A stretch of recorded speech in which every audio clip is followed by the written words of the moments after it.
Amados, abra sua Bíblia em Êxodo, capítulo 5. Nós já estudamos aqui do capítulo 4 de Êxodo sobre a vida de Moisés.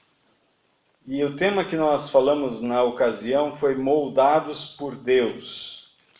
Nós destacamos aqui os versos de número 24 até o verso 28, de uma forma especial ali, o que aconteceu com Moisés naquela hospedaria e de como ele agiu ali. E o socorro que Deus mandou também para ele. Deus enviou Arão para ser seu auxiliar na conversa com o faraó. O capítulo 4, versículo 23, tem uma frase que Deus fala com Moisés que eu gostaria de ressaltar para dar continuidade aqui do capítulo 5, verso 1 a 5.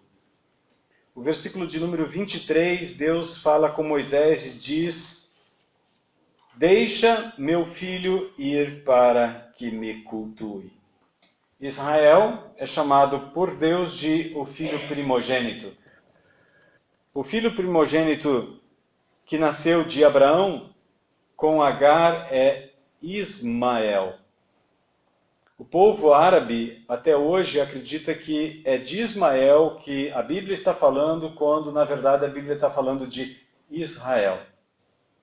Israel é o que nasceu de Isaque, aquele filho que Deus disse para Abraão: a sua esposa vai ter um filho. Então nasceu Isaque. De Isaque teve dois filhos, Jacó e Esaú. O mais velho era Esaú. Mas Esaú, ele desprezou a presença de Deus e a bênção de Deus sobre a sua vida. Jacó comprou o direito de receber a bênção do pai dele, a bênção que Deus havia dado para Abraão, por um prato de lentilha. Esaú não considerou a bênção de Deus como algo a ser buscado, algo a ser desejado, algo pelo qual ele deveria lutar. Hoje nós temos as promessas de Deus também de uma forma abstrata. A fé é o meio pelo qual nós andamos neste mundo. Em 2 Coríntios capítulo 5, versículo 7, Paulo diz que nós não nos dirigimos por vista, mas nós nos dirigimos pela fé. Hebreus capítulo 11, versículos 1 até o 3, ele fala da fé como algo que nós sabemos que é e que existe, mas que Deus criou, por exemplo, o mundo daquilo que nós não vemos. Andar pela fé não é andar por vista. Eu vejo, então eu piso. Andar é como dar um passo sobre as águas, como Pedro fez. Ele viu Jesus andando sobre as águas e, de repente, ele disse: "Se és tu, Senhor, ordena que eu também caminhe sobre as águas e vá ao teu encontro." Jesus diz: "Vem." Pedro sai do barco e começa a andar em cima da água. Os outros 11 ficaram no barco. Só Pedro andou. A gente às vezes critica Pedro. Pedro começou a afundar porque ele começou a se distrair com o vento, com as ondas, mas nenhum dos outros 11 andaram sobre a água. Andar sobre a água é dar passos de fé. Não que agora nós vamos colocar uma bacia d'água e começar a tentar a Deus. Bom, Deus, já que o Senhor falou, vou colocar Deus à prova. Essa é a tentação que Satanás fez para Jesus. Está escrito no Salmo: aos teus anjos dará ordem a teu respeito para que te guarde e não tropece em nenhuma pedra. Jesus disse: não tentarás o Senhor teu Deus. Mas quando Jesus deu a ordem para que Pedro saísse do barco e caminhasse sobre a água, Pedro não andou debaixo de uma tentação, ele andou debaixo de uma promessa, de uma ordem de Jesus. Quando Moisés é chamado para ir ao Egito e libertar aquele povo que durante 430 anos viveu no Egito e agora estava sendo escravizado pelo poder econômico daquele país, Deus disse para Moisés: eu escolhi você. No capítulo de número 3 e 4, ele dá 5 evasivas, ele dá 5 desculpas para não ir. Mas ele vai. E Deus diz, antes dele sair da casa do sogro dele, da casa de Jetro, junto com Zípora, sua esposa, com Gerson e Eliezer, seus 2 filhos, ele disse: olha, você vai lá, versículo 21. Quando voltares ao Egito, tem cuidado de fazer diante do faraó todas as maravilhas que tenho posto na tua mão. Mas eu lhe endurecerei o coração e ele não deixará o povo ir. Então dirás ao faraó: assim diz o Senhor, Israel é meu filho, meu primogênito. Eu te disse, deixa meu filho ir, para que me cultue. Qual é o motivo pelo qual nós nos reunimos aqui todos os domingos depois das 19h30? O Ministério do Louvor já vem antes aqui. Eu preparo a mensagem durante a semana, oro por vocês, oro pela palavra de Deus. Está tudo sendo preparado. Quando vocês chegam aqui, é como se vocês chegassem num restaurante. Está tudo cozido, assado, tudo está pronto. O Ministério de Louvor e o pastor aqui não são mais nada do que simplesmente um garçom. Nós entregamos aquilo que vem das mãos de Deus e entregamos a vocês. Mas se vocês vêm aqui apenas para se alimentar uma vez por semana e voltar para casa e passar 7 dias sem se alimentar de novo, a saúde de vocês vai ser prejudicada. Cada um de nós precisa buscar a face do Senhor todos os dias. A adoração que Deus quer de mim e de você é uma adoração individual.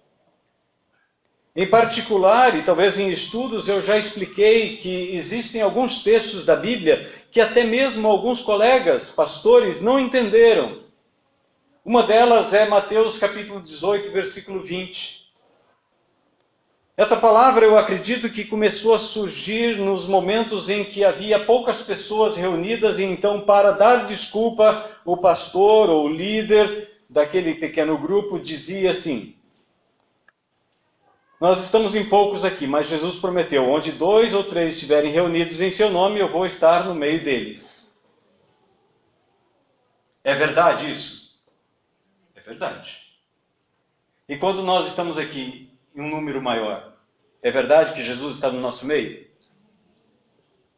Mas se quando 2 ou 3 estiverem reunidos, só a partir dali Jesus está no meio, então quando você estiver sozinho, se ajoelhando do lado da sua cama, em casa, Jesus não está. Essa é a lógica simples da interpretação desse texto, se nós olharmos esse texto como um ambiente de culto, mas aquilo não é ambiente de culto. Aquilo que está sendo dito em Mateus capítulo 18, versículo 15 a 20, é restauração de relacionamentos. No versículo 15 ele fala assim: se teu irmão pecar contra ti, vai, conversa com ele, só você e ele. Se ele te ouvir, você ganhou o seu irmão. 2. Porque eu vou conversar com a pessoa e vou dizer: olha, aquilo que você disse me magoou. Eu não vou contar para minha esposa, para o meu vizinho, para o meu irmão, para o meu afilhado, não vou ligar para outros lá no outro estado para dizer: olha, fulano de tal fez isso, isso e isso comigo. Eu também estou em pecado se eu fizer isso. Mas o meu papel e o seu papel é, quando alguém fez alguma coisa contra você, ou você viu alguém fazendo alguma coisa errada, é você ir lá e falar com aquela pessoa. E então ora depois disso, e Jesus sela o perdão. Porque no versículo 19 ele diz: o que 2 ou 3 pessoas concordarem sobre a terra, assim será no céu.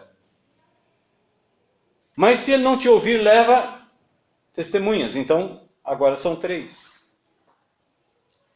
E se não ouvir as testemunhas, leva para a igreja. A igreja precisa saber disso. E se não ouvir a igreja também, aí sim, você exclui essa pessoa do rol de membro da igreja. Você agora é considerado gentil ou publicano. Mas o meu culto a Deus está referido por Jesus, não em Mateus 18, mas divide 18 por 3. Você vai para Mateus capítulo 6. Ele diz, quando você praticar os seus atos de justiça, ato de justiça é adoração a Deus.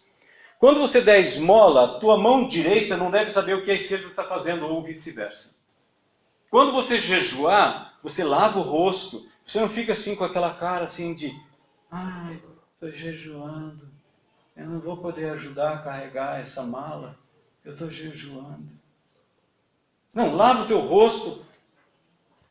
Quando você orar, entra no teu quarto, fecha a porta, ora teu pai que está em secreto. Teu pai que está em secreto vai te recompensar, ele vai te ouvir. Ele vai te atender.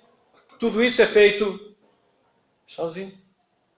Se precisa de 2 para fazer isso, então nós estamos fritos. Ambiente de culto é adoração individual. E quando Deus está falando aqui em Êxodo capítulo 4, versículo 23, ele diz, deixa meu filho ir para que me cultue. Ele está falando isso no plural ou no singular? Não entendi. Quando Deus olha para o seu povo, ele vê um povo. Quando ele olha para nós agora do céu aqui, sobre este lugar, ele está vendo uma pessoa. Cristo é a cabeça e nós membros deste corpo. É isso que a Bíblia diz. Quando você está sozinho no seu quarto, Deus olha do céu e vê uma pessoa. Quando nós falamos a respeito de Deus, nós dizemos que Deus é Pai, é Filho e Espírito Santo, mas nós dizemos que Deus é... A matemática não serve para colocar Deus num lugar e dizer assim, Deus é assim assado. Deus olha para um homem e para uma mulher, como ele fez com Adão e Eva, ele os abençoou e disse, são agora uma só carne. Essa é a matemática de Deus. Quando ele está falando, deixa meu primogênito Israel ir para que me cultue, ele está falando do povo todo. Para não deixar ninguém para trás. Qual é o objetivo que nos faz reunir nesse lugar em adoração, louvor, cantar, bendizer o Senhor? Cultuar a Deus. Deus não é Deus se ele não for cultuado. Tudo aquilo que você cultua é Deus. Tudo aquilo que você adora é Deus. Por que Deus fica tão bravo contra as imagens de escultura ou contra ídolos? Não precisa ser uma imagem. Muita gente cultua ídolos. O dinheiro, o amor ao dinheiro é uma espécie de idolatria, Paulo fala. Às vezes a mãe pode ser o ídolo. O pai pode ser o ídolo. O jogador de futebol pode ser o ídolo. Deus proíbe esse tipo de reverência, de adoração, porque a adoração deve ser destinada só para Ele. Deus é ciumento. Ah, pastor, ficou pesado agora. Vai para Êxodo capítulo 20. Eu sou um Deus ciumento. Não divido a minha glória com ninguém. Eu não divido a minha glória com ninguém. Isaías capítulo 42, verso 8. Eu não divido a minha glória com ninguém. Deus é ciumento. Isaías 44, de novo ele repete a mesma visão. Tiago capítulo 4 nos diz que Deus colocou em nós um espírito que tem ciúme. O Espírito Santo de Deus quer que eu e você estejamos ligados a Deus. Porque é Deus quem nos dá vida. É Deus quem nos concede a vida. Sequência do texto, nós vamos para o capítulo 5. Verso 1 a 5 diz assim, depois disso Moisés e Arão foram ao faraó e disseram, assim diz o Senhor, o Deus de Israel, deixa meu povo ir para que me celebre uma festa no deserto. Mas o faraó respondeu, quem é o Senhor para que eu atenda a sua voz e deixe Israel ir? Não conheço o Senhor, nem deixarei Israel ir. Então eles disseram: o Deus dos Hebreus veio ao nosso encontro, por isso pedimos, deixa-nos ir caminho de 3 dias, deserto adentro, para oferecer sacrifício ao Senhor, nosso Deus. Caso contrário, ele nos alcançará com peste e com espada. O rei do Egito lhes respondeu de novo: Moisés e Arão, por que fazeis o povo parar de trabalhar? Voltai às vossas tarefas. Disse ainda o faraó: o vosso povo já é numeroso, e ainda o fazeis abandonar suas tarefas? O mundo não conhece a voz de Deus, nem lhe obedece, mas com severidade e controle inflexível quer nos manter longe de Deus. Quem estuda a Bíblia e quem já leu a Bíblia 1 ou 2 ou mais vezes, reconhece que o Egito é um símbolo do mal. É um símbolo deste mundo. Quando a Bíblia fala sobre a palavra mundo, a palavra grega cosmos, o mundo habitado e habitável, a Bíblia se refere ao mundo em 3 palavras. O universo criado, que envolve tudo o que existe. Os homens, o mundo habitável, a raça humana, e também o mundo caído. 1 João, capítulo 2, versículos 15 a 17, fala do mundo caído. João fala: não ameis o mundo e nem as coisas que há no mundo. Tiago, capítulo 4, versículo 4, nos diz que quem ama o mundo se constitui inimigo de Deus. Mas quando se fala do ser humano, a palavra mundo também é aplicada em João capítulo 3, versículo 16, porque Deus amou o mundo de tal maneira que deu o seu único filho para que todo aquele que nele crê não pereça, mas tenha vida eterna. Ele não está falando das estrelas, ele não está falando dos peixes, ele não está falando dos animais, ele não está falando dos minerais, dos vegetais, ele está falando de pessoas que correspondem com fé. É outro nível de mundo. Com respeito ao universo, a Bíblia nos diz que Deus manda nas estrelas, chama ela pelos nomes e todas elas obedecem. Jesus, dentro daquele barco, depois de ter sido acordado daquele sono restaurador dele, os discípulos todos apavorados disseram: Mestre, não te importa que morramos? Ele disse ao vento: cala. Ele disse ao mar: aquiete-se. O mar obedeceu. O vento obedeceu, os discípulos apavorados, agora muito mais por causa de Jesus, eles disseram: quem é este que até o vento e ao mar dá ordens e eles lhe obedecem? Não é este tipo de mundo que a Bíblia está falando aqui. E o que eu não quero trazer para vocês é este tipo de mundo. Porque o mundo, o universo à nossa volta obedece a Deus. O outro tipo de mundo, que é humano, é uma correspondência. O mundo caído não reconhece a Deus. Por isso, o tema que eu gostaria de conversar com vocês aqui é sobre um acordo impossível. Um acordo impossível. O mundo não conhece a voz de Deus. Deus se manifestou através de uma sarça, começou a falar com Moisés. Se você pegar só esse texto que eu falei até aqui, do capítulo 3, de Êxodo, as pessoas que não têm o Espírito Santo, Paulo fala sobre elas em 1 Coríntios capítulo 2, versículo 14, o homem natural não entende as coisas de Deus. Ele vai dizer que Moisés devia estar lelé da cuca. Tinha fumado um baseado, tinha cheirado alguma coisa, estava tendo alucinações. Dizer para as pessoas que não têm o Espírito Santo que Jesus andou em cima da água, está brincando. O mundo não entende a voz de Deus.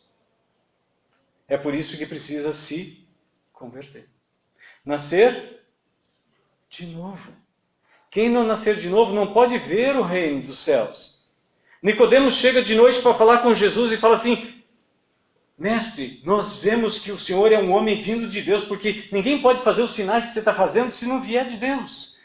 E Jesus disse: olha, se você não nascer de novo, você não pode ver o reino de Deus. E se você não nascer de novo, você não pode entrar no reino de Deus. É ver e entrar. Muita gente vê, mas não entra. Escolhe ficar do lado de fora. É uma escolha.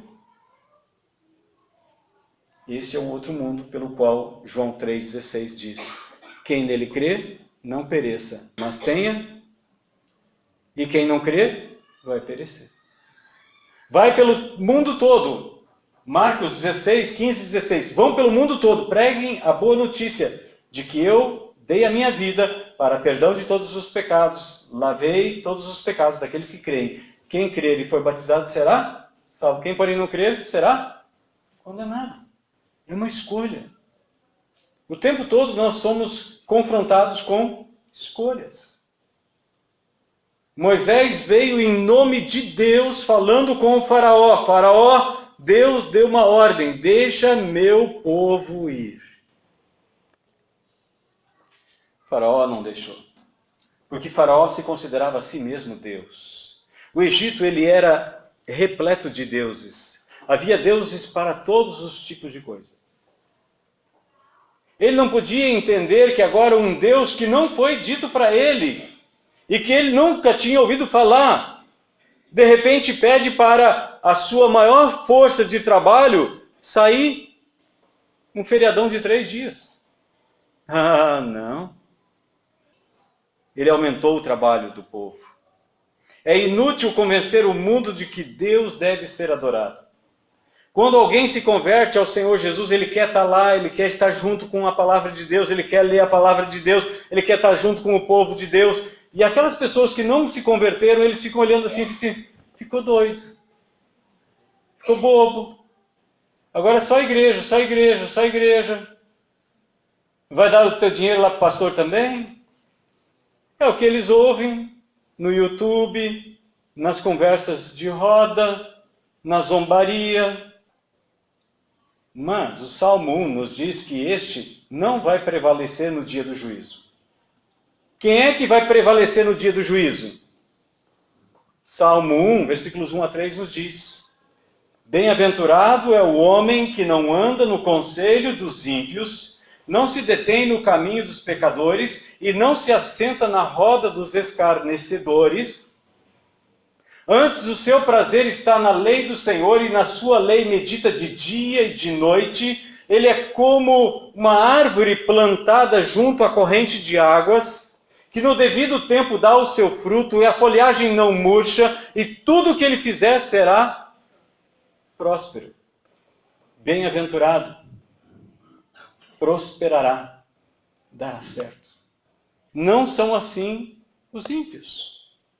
Eles são como a moinha, sabe? Depois que você debulha o trigo, você pega a semente e o que sobra é a palha. É a moinha. Não serve para outra coisa senão ser queimado. O mundo não reconhece a voz de Deus e não reconhece o fato de que Deus deve ser adorado. É inútil convencer o mundo de que é necessário buscar a presença do Senhor. Versículo muito maravilhoso, Mateus 6, 33. Buscai, pois, em primeiro lugar o reino de Deus e a sua justiça, e as demais coisas serão acrescentadas. Mas se ele não tiver o Espírito Santo, se ele não tiver Deus na sua vida, ele vai dizer o seguinte: tá, então eu vou ficar de braço cruzado, vamos ver se Deus vai fazer nascer o trigo, se Deus vai limpar a lavoura. Deus não quer preguiçoso. Deus quer pessoas que o adorem. Trabalhar não é o resultado do pecado. Eu fui boia fria por muitos anos. Trabalhei na lavoura há muito tempo. E eu ouvi as pessoas dizendo: maldito seja Adão, porque pecou, e agora a gente tem que trabalhar para poder se sustentar. Deus criou Adão e Eva, colocou ele no jardim para poder ficar no spa? Para cuidar do jardim. Cuidar significa o quê? Gente, eu tenho grama lá em casa, eu tenho que cortar. E se eu não cortar, ela cresce. Ou alguém corta, ou eu corto. Ou o mato pega, o mato cresce. Dá serviço cuidar do jardim. Imagina, cuidar de todo o jardim do Éden. Dava muito serviço. Trabalhar não é pecado. João capítulo 5, versículo 17, Jesus diz que o Pai, que é Deus, trabalha até hoje. E Ele também trabalha. Então trabalhar não é pecado. O que Deus fez foi controlar a questão do trabalho. Ele disse, 6 dias você vai trabalhar, mas um dia você dá para mim. Para me buscar, para me adorar, para me glorificar, para ter comunhão comigo. Eu quero ter comunhão contigo. Deus quer comunhão com o seu povo. Deus nos quer junto com Ele. O objetivo de Moisés ir lá era tirar o povo para adorá-lo, para cultuá-lo, para servi-lo com louvores, adoração. O mundo não obedece à voz de Deus. Não adianta você obrigar alguém a servir a Deus. Ele não compreende como Deus pode se manifestar. Ele não compreende. Eu não conheço esse Deus. Porque os deuses que ele ele via, eram feitos de ouro, de prata, de pedras. Esses eram os deuses que eles tinham. E de repente um Deus que não tem imagem nenhuma, um Deus que não tem representação nenhuma. Que Deus é este? Esse é o Deus que criou os céus e a terra. Ele não pode ser sintetizado dentro de uma imagem. Ele preenche todo o universo. Se você acha que o universo é grande, Deus é maior. Se você acha que o mar é grande, Deus mediu os mares com a concha da sua mão. Se você acha que Deus é grande, deixa eu te dizer, Deus é maior. É muito maior do que você pode conceber com a sua memória, com a sua mente, com a sua matemática, com o seu pensamento. Deus é maior. O mundo não obedece à voz de Deus. Ele não compreende a soberania de Deus que pode fazer perecer e dar vida. Moisés diz, Ele deseja que nós o cultuemos, sacrifiquemos a Ele, para que não nos alcance com peste ou com a espada. O mundo não obedece a Deus e ele não deseja dividir o seu trono com Deus. O mundo quer nos manter longe de Deus. A estratégia do mundo está aqui, nesse capítulo. Versículo 17. Sois preguiçosos? Sois preguiçosos? Por isso dizeis, vamos oferecer sacrifício ao Senhor. Qual foi a estratégia? Eu quero o dobro dos tijolos que vocês faziam e eu não vou dar palha para vocês amassar o barro. Eu vou aumentar a cota de serviço e vou tirar o apoio. Você sabe o que é isso? Pessoas que trabalham de segunda a sábado, num emprego, de manhã à tarde e à noite vão para um outro emprego, chega o fim de semana ele vai fazer bico. A esposa trabalha de segunda a sábado e no domingo não é diferente. Não tira um dia para o Senhor. Deus proibiu até de fazer fogo no fogão ali, não é porque Deus não gosta de fumaça. Os sacrifícios eram oferecidos a Deus com fogo. Os holocaustos eram oferecidos a Deus com fogo. É que Deus olhou para a mulher e disse, eu quero que você tenha folga um dia em cada 7. Não faça comida. Deixa esse pançudo passar fome. Não limpe casa. Ah, você tem escravo, você comprou escravo. Ah, beleza. Pois ele vai trabalhar 6 dias. E um dia ele não vai levantar uma palha. Eu vou dar folga para ele. Deus nos dá folga um dia em cada 7. Não para a gente fazer o que a gente quer, mas para adorá-lo. Para buscar a sua face. Para estar na presença do Senhor. Esse é o motivo pelo qual isso aqui foi construído. Para adorar a Deus. Se não for para adorar a Deus, isso aqui pode derrubar, pode montar um supermercado aqui. faz diferença nenhuma. Deus está lá no céu assim. E o Kiko? Isso aqui foi feito para que nós juntos cultuássemos a Deus. Adorássemos o Senhor. É para Ele, não é para nós. A adoração é para Ele. Ah, eu não gostei daquele louvor, não é para você. O louvor é para Deus. Ah, não gostei daquela mensagem. O problema é seu. É a palavra de Deus. Não estou aqui para fazer a tua vontade. E nem o Ministério de Louvor está aqui para fazer a vontade do povo. Nós estamos aqui para adorar a Deus. É Ele que nós devemos agradar. Amém? É Ele. E tudo é para Ele. Quando a gente entender que tudo é para Ele, a gente vai começar a viver diferente. Em vez da gente olhar para o outro assim, que o outro não está adorando direito, a gente começa a olhar para a gente assim, poxa, como é que eu estou adorando? Como é que eu estou cultuando? Ah, eu estou vendo o cisco ali, ó. A gente começa a ver as traves no olho da gente. E a gente começa a tirar os cacos e as traves dos nossos olhos. E aí a gente começa a enxergar melhor. É aquele que está do nosso lado e diz assim, poxa, como é que você fez isso? Me ajuda? Claro. Vamos buscar o Senhor? Vamos buscar o Senhor, nosso Deus. Olha o que a palavra nos diz. Aquele pedaço de madeira que eu tinha no meu olho, que era cobiçar as coisas dos outros, que era ser orgulhoso, que era falar mentira. Tudo isso, a palavra de Deus me livrou. Me limpou. Me limpou. E agora eu estou limpo. Verdade. Puxa, eu quero estar limpo também, na presença do Senhor. Deus estava separando, tirando o seu povo do domínio do mundo para que eles vivessem na presença dele. O mundo é severo. Aliás, o dinheiro é severo. O dinheiro é um péssimo servo.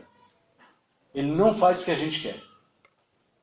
Mas ele é um patrão, um senhor tirano. Ele te obriga a trabalhar de sol a sol, economizar centavo por centavo, e você se torna escravo dele. Jesus diz em Mateus capítulo 6, vocês não podem servir a Deus e o dinheiro. Ou vocês vão servir a um e abandonar o outro, ou o contrário vai acontecer. Porque onde tiver o seu tesouro, ali estará o seu coração.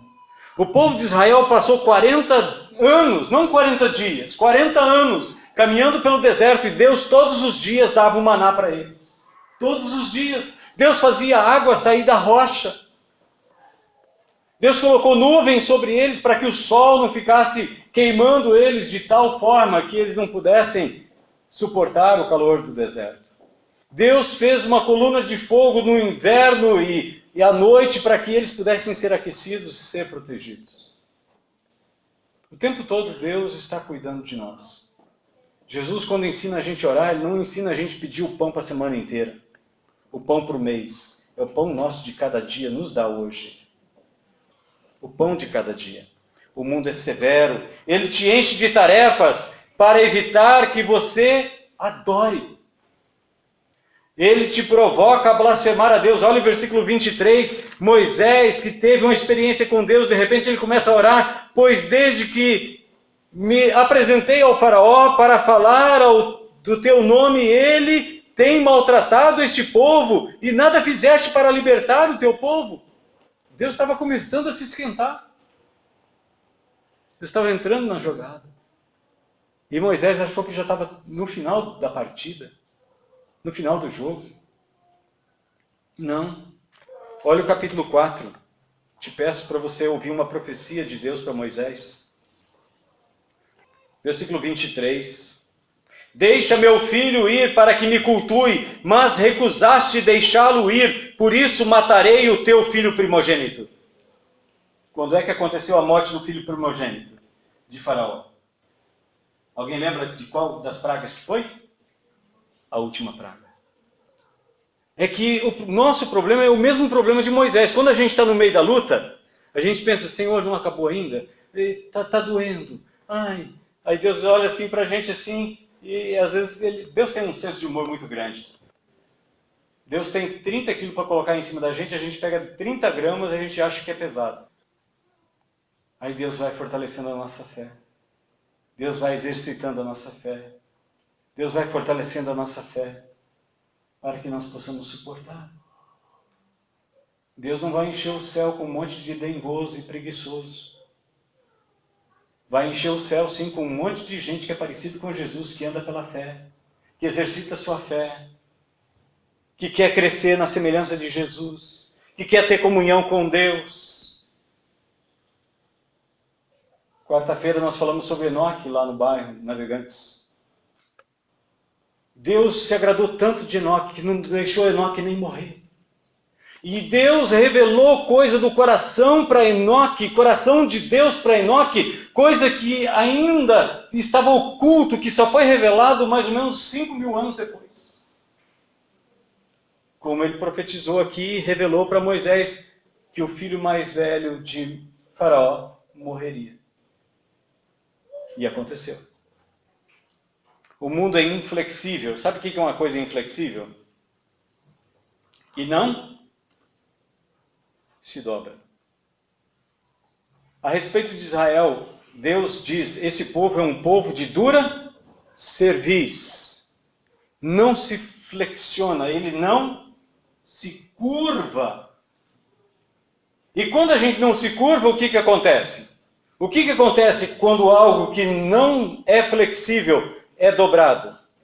Quebra. Quebra. Ou nós nos quebramos na presença de Deus, ou Deus vai nos quebrar. Vocês já ouviram falar sobre a pedra angular?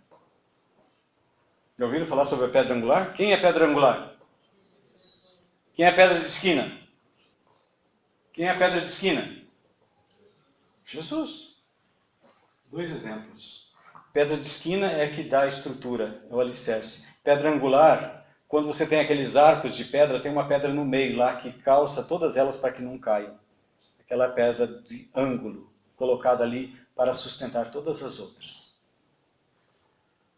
Quando eu sei que Jesus é a pedra de alicerce, a pedra da esquina, e eu me jogo sobre ele, eu fico em pedaços.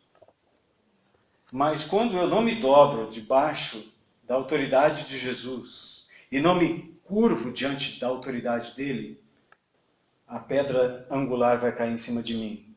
E quando aquela pedra cai, fica reduzida ao pó. Isso é uma questão de tempo. Ou a gente se atira em Jesus, toma a nossa cruz e caminha após ele, ou quando ele vier, a gente vai ser esmagado. Não tem outra opção. Não existe outro caminho. Não existe outra opção. O faraó não se dobrou. Perdeu seu filho mais velho, foi atrás do povo, entrou atrás do povo no mar e morreu afogado. Ou nós nos curvamos diante do Senhor Jesus, ou nós vamos lamentar sobre Jesus. Nós podemos fazer uma escolha, adorar ou lamentar. Só existe um caminho que nos leva a Deus. O mundo é inflexível, ele não aceita acordo. O faraó não aceitou acordo nenhum.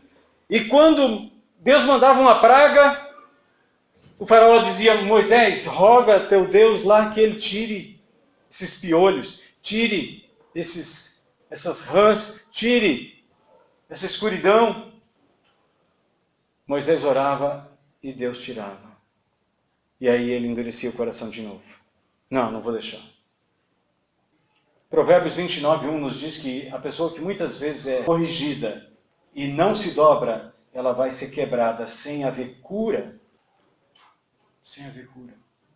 A palavra de Deus está todo o tempo sendo anunciada para que nós sejamos salvos. Eu vou encerrar com uma palavra de Paulo na segunda carta aos Coríntios, capítulo 7, versículo 10. 2 Coríntios, capítulo 7, versículo 10. A tristeza, segundo a vontade de Deus, produz arrependimento e conduz à salvação. Quando a nossa coluna é flexível e nós nos curvamos, a palavra de Deus nos mostra onde nós estamos errados. Nós dizemos, eu quero corrigir. Eu quero mudar de vida. Eu quero acertar. Então a tristeza, segundo Deus, produz salvação, o qual não traz remorso ou tristeza. Mas a tristeza do mundo traz a morte.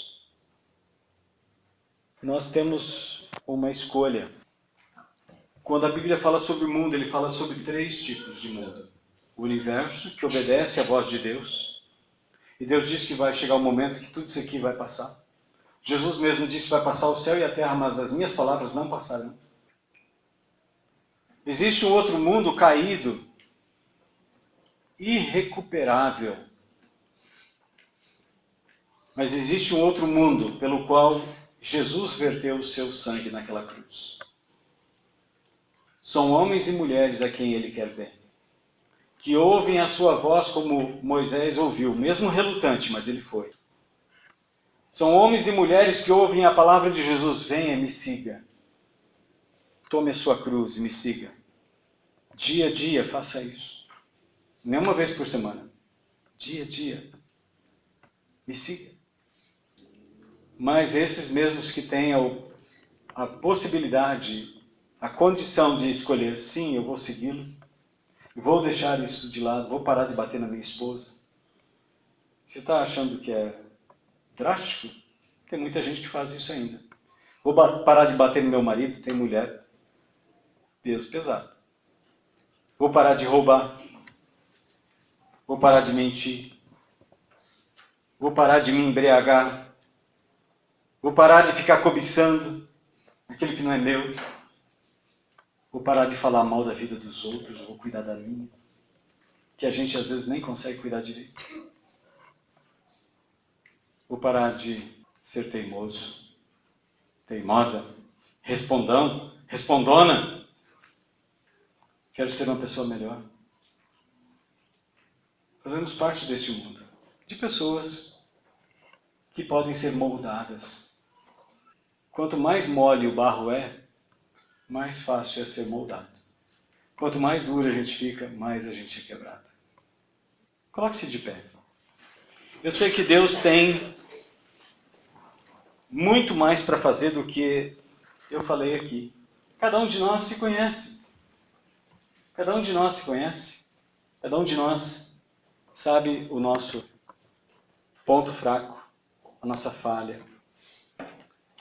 Enquanto a gente canta essa última canção, eu queria que você colocasse seu coração diante de Deus. Colocasse a sua vida, eu não sei. Às vezes fica difícil até a gente fazer uma análise da vida da gente. Mesmo olhando no espelho, mesmo tendo a memória. Agora, eu não conheço a sua vida. Não sei por onde você tem passado, não sei o que você tem vivido. Mas eu sei onde você pode encontrar socorro. Eu sei de onde tem um oleiro que vai pegar o barro e vai moldar da maneira certa. Vai renovar a sua vida. Vai renovar a sua fé. Vai renovar a sua esperança. Aquele povo estava há 400 anos, 430 anos lá, no Egito, como escravo. Eles tinham perdido toda a esperança. Mas quando Moisés veio com a palavra de Deus, eles adoraram. Eles glorificaram a Deus.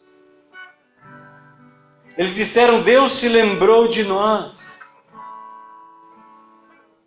Se você sair deste culto com uma palavra, eu tenho esperança. A minha vida tem jeito, sim. A minha vida tem jeito. Muita gente pensa que a vida já não tem mais nada para ser feito. É porque você tentou fazer sozinho.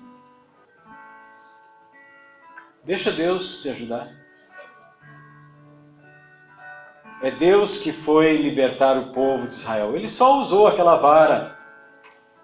Moisés se achava muito pequeno para ser usado por Deus. Aí Deus, que é tão grande, ele olhou para Moisés e perguntou assim para ele: Moisés, o que é isso na sua mão? Isso aqui é uma vara. Pois é, Moisés, com essa vara eu vou libertar meu povo. Não é com você, é com essa vara. Talvez você diz assim: eu sou menos que uma vara. Pois bem, Deus vai usar a sua vida. Deus é poderoso para fazer do que não aparece. Ele criou o mundo do que não aparece. Ele é poderoso para transformar a sua vida. O deserto que você está passando agora não é o seu destino. A promessa de Deus para aquele povo é que eles iam passar pelo deserto, é verdade, mas a Canaã era prometida. A terra de Canaã era prometida. Nós vamos passar por dificuldades nessa vida. É verdade, Jesus disse: no mundo vocês vão ter aflições, mas tenham bom ânimo. Que você saia deste encontro com uma palavra de esperança. A minha vida tem jeito. Diga para você mesmo: a minha vida tem jeito. Amém. A minha vida tem jeito. Eu não sei se você crê nisso, mas eu creio. A minha vida tem jeito. E Deus já tem transformado a minha vida muito. Eu sei que Ele é bom. Às vezes dói. Porque a gente tem dificuldade de se curvar à vontade dEle. Mas quando a gente curva, Ele faz da gente algo melhor. Glória a Deus. Amém. Enquanto você canta essa canção, coloca seu coração diante de Deus. Coloca a sua condição diante de Deus. Deus vai fazer grandes coisas na sua vida.